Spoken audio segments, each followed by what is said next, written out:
আসসালামু আলাইকুম সুপ্রিয় শিক্ষার্থীরা, এইচএসসি পরীক্ষা 2024 পরীক্ষার আগের রাতে করণীয় কি, অর্থাৎ আগের রাতে তুমি কি করবা, কালকে পরীক্ষা আজকে তুমি কি করবা সেই বিষয়টা তোমাদের সামনে তুলে ধরবো। তো মূল টপিকে চলে যাওয়ার আগে একটি রিকোয়েস্ট থাকবে, যারা এখনো নতুন অবশ্যই চ্যানেলটি সাবস্ক্রাইব করে পাশে থাকা বেল আইকনটি বাজিয়ে দাও। যারা ফেসবুক পেজ থেকে দেখতেছো অবশ্যই ফলো দিয়ে লাইক দিবা, কারণ একটি লাইক আমাকে নতুন আপডেট দিতে উৎসাহিত করে। তো শুরু করা যাক। দেখো, পরীক্ষার আগের রাতে করণীয় কি, কালকে যদি পরীক্ষা হয় আজকে রাত্রে কি করবা। তো অবশ্যই তোমাকে পুরনো গুলো রিভিশন দিতে হবে এবং নতুন গুলো টাচ না করা। দেখো, পুরনো যে গুলা পড়ছো সেগুলাই কিন্তু তোমাকে রিভিশন দিতে হবে, নতুন কিছু কিন্তু তোমার মুখস্থ হবে না। তবে এক্ষেত্রে একটা হিন্টস আছে, নতুন যেগুলা সেগুলা একবার দেখে যাওয়া, যেগুলা মুখস্থ একদম হবে না সেগুলা একদম টাচ না করা।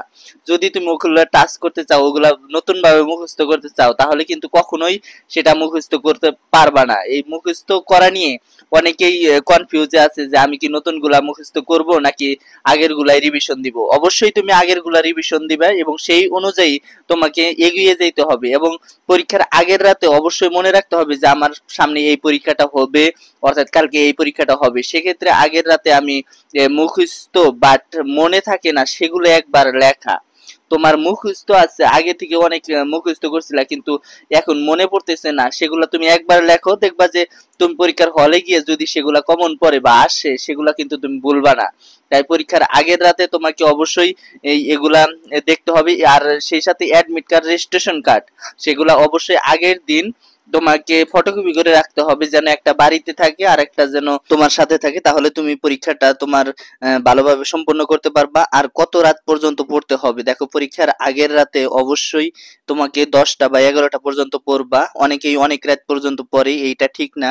মানে যেগুলা তুমি রিভিশন দিতে পারছো এই পর্যন্তই থাক, আর বাকিগুলা রিভিশন দিতে হবে না। পরের দিন সকালে, অর্থাৎ সকালবেলা ঘুম থেকে উঠে যত দূর রিভিশন দেওয়া সম্ভব হয় অতটুকুই রিভিশন দিবা। এখন দেখো, অনেকেই ঘুম পারে না, সারা রাত পড়াশোনা করে, এটা কিন্তু ঠিক না। এটা মোটেও তুমি অসুস্থ হয়ে যাবে এবং কি তোমার যেগুলা পড়ছো সেগুলা মনে থাকবে না। তাই অবশ্যই 10টা বা 11টা পর্যন্ত তুমি পড়ো, তাই এনাফ হয়ে যাবে, সমস্যা নাই। আর যারা একদম দুর্বল তারা চেষ্টা করবা যে এই রাতের মধ্যেই তোমরা ওই বইটা শেষ করে ফেলার, এবং কি যেগুলো শেষ করতে পারছো এটা নিয়েই তুমি পরীক্ষার হলে যাবা। আর পরীক্ষার হলে অবশ্যই মনে রাখতে হবে যে তুমি এ টু জেড সব পারো, এইটা ভেবেই তোমাকে পরীক্ষা হলে যেতে হবে। আর পরীক্ষার হলে ভয় ভীতি করা যাবে না। অনেকে ভয় করে যে আমার পরীক্ষাটা মনে হয় কেমন হবে, আমি পরীক্ষা দিতে পারবো কি না।